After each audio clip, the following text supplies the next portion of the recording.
Hello everyone, so I will be doing my June wrap-up for the month of June. I read 7 books, so let's get started. The first book I read was The Last of August by Brittany Cavallaro.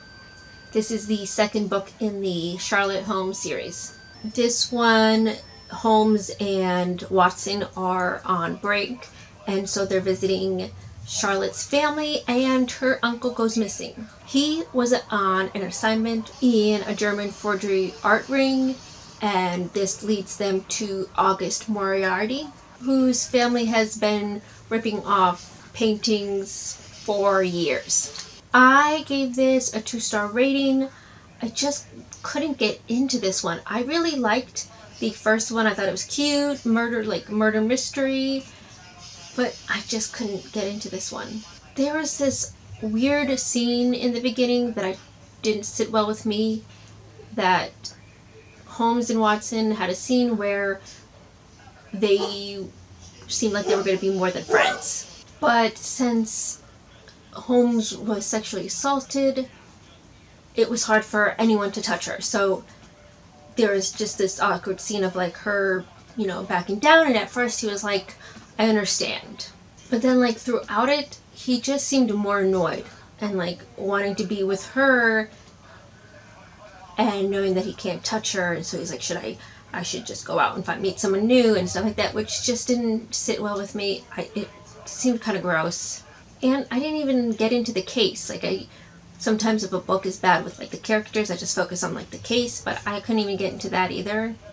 So I'm probably giving up on the series unless I hear great things about the third one, which I haven't, so I'm probably not continuing with the series. The second book I read was Local Women Missing by Mary Kubica. This is a mystery thriller book about Meredith and her 6-year-old daughter Delilah go missing, and 11 years later Delilah is found, and so now they're trying to piece together what happened to her and what happened to her mother. I gave this a 4-star rating. I really liked this book. It was one of the better ones I've read in a while, and I will say that it is a basic mystery book, and sometimes I really like standard mystery. It kept me entertained. So don't go in there expecting something like amazing, but if you really like just standard mystery books, then I highly recommend this one. I really enjoyed it. So this book goes back and forth between now, after 11 years of her missing, and then the life of Meredith, the mom, before and leading up to it. So we learn about Meredith and what's happening little by little, and then it's all coming together towards the end, and that's when you're just really like, okay, I need to know. Because you have all these clues and all these things that going through your head of what could happen to her. And that's what I really liked, because then I couldn't put it down because I just needed to know what happened. The third book I read was One of Us is Lying by Karen McManus. And this is a young adult mystery thriller book about 5 students who got detention together, and then one of those students is poisoned. And so now the other 4 students are suspects. I actually really enjoyed this book. I didn't think I was, but surprisingly I was very entertained, and this came off of 2 heavy books that I read before, which was The Hate You Give and Kindred, and so this was just a good mindless book that it's like YA, so it's not that deep. I've heard descriptions of this as like a murder mystery meets Breakfast Club, which I totally agree. There's a jock, there's a brain, there's a nerd, and there's like the rebel. There is romance in this book, which can be annoying at times when like there's drama, because there's always drama in YA romance. But it didn't annoy me as much as it could have, so that I was fine with the romance. There is a sequel to this, which I don't know why, because this one ended, and it ended. There was no cliffhanger or anything, so I don't know why. Maybe there's just going to be like different characters, because it'd be silly if these same characters went through something like this again. The 4th book I read was George by Alex Gino. I read this in a reading vlog, so you can check out my views there. There are spoilers in that, so if you don't want to know, then I'm sorry, but I really liked it. The 5th book I read was Boy Erased by Garrett Conley. This was a memoir about Garrett when he was 19. He was outed to his parents, and his family is very religious. His father is a Baptist pastor, so Garrett agrees to go to a church sanctioned conversion therapy. I gave this a 3-star rating. I liked it. I listened to the audiobook, which I think bettered my experience because I don't think I would have gotten through it as quickly as I did because his writing style is very strange in a way. Because it's not strange, it's just very descriptive. So some of the descriptions were a bit over the top. So if I was reading that, I think I would have just put it down many times, but with listening to it, it sounded better. I was hoping this book focused more on the conversion therapy, but it focused more on religion and his religious trauma. And this is one of the reasons that I don't like organized religion, like the pain and the confusion that Garrett felt because of religion was just horrible. A place that's supposed to preach love and acceptance and everyone's God's creatures and stuff like that, they sure know how to cause a lot of pain to people and are not very accepting and love everyone. And so I did look up this author after because it ended me wanting to know more. Like, yes, he has kind of like a revelation, but then I was like, okay, what happens to him? And he is married to a man, so that's great, and he is still in contact with his parents. But so that's great that his parents talk to him in a way, because they're not really accepting, because his dad is still a pastor and he still hasn't accepted his son publicly because he knows that he will lose many of his church goers, and so he doesn't want that. And so that really sucks because I guess he's still not accepting, and it's like if you can't be who you are with your church and your religion, like why be religious? It just doesn't make sense. It just seems like you're doing the opposite.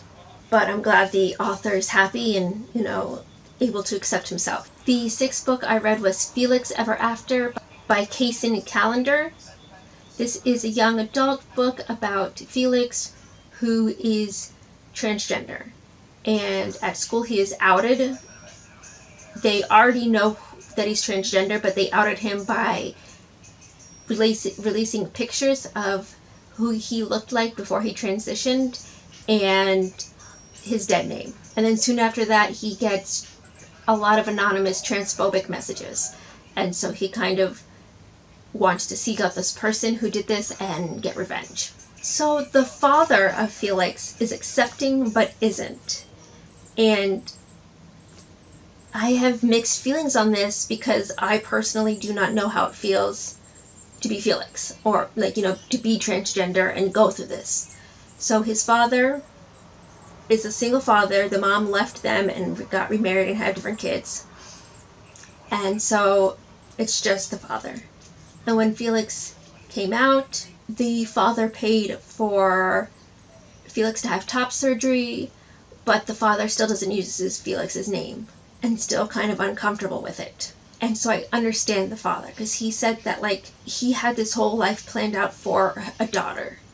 He said they were going to have a daughter, and so he raised him as a daughter, and so he thought about her going to prom and having a first boyfriend and walking her down the aisle, and so it takes a little bit of time and adjustment to now know that he has a son. And so I understand that. But I also feel for Felix, because Felix is sad about it, because he's like, why doesn't my father accept me? And it isn't good enough just to, give him top surgery and all this if he doesn't call him Felix and doesn't see him as a boy, which I understand that too. So I get mixed feelings just because, like I said, I personally do not know how it feels if I was transgender and my parents weren't 100% accepting of me. I don't know, and I will never know how that feels.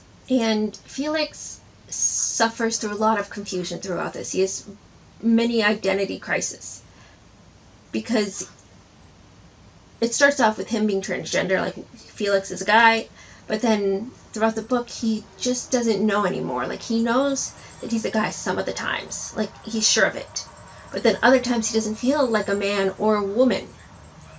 And he gets so confused about that because he just doesn't know who he is.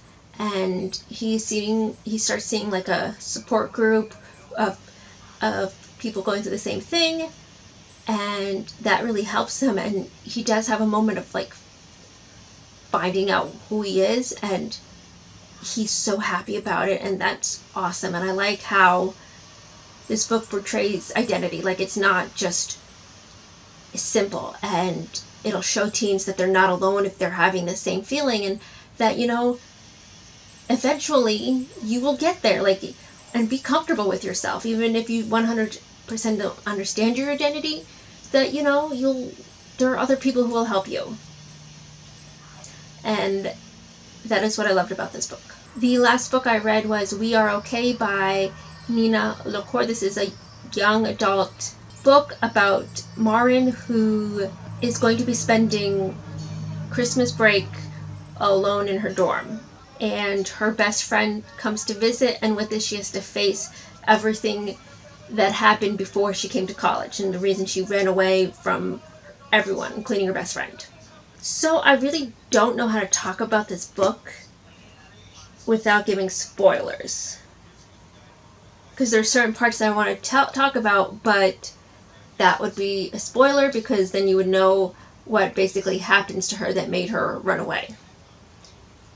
And it's better reading that like little by little, because it does go present and then the events leading up to what happened. But I think it does a good job at representing like grief and mental illness. And like, you start off with her being alone, like her roommate's leaving, and it's like, are you sure, and then her being alone and knowing that something is wrong. Like, she's depressed, and that like there's some trauma there, but you don't know what happened. And so little by little you can see how she's learning to accept it or like cope with it, and then it goes to like how she got there in the first place. And the ending is like we learning about everything and then her beginning to heal. And I think it's beautifully written between the two scenes. So those are all the books I read in the month of June. So like and subscribe, and I'll see y'all later. Bye!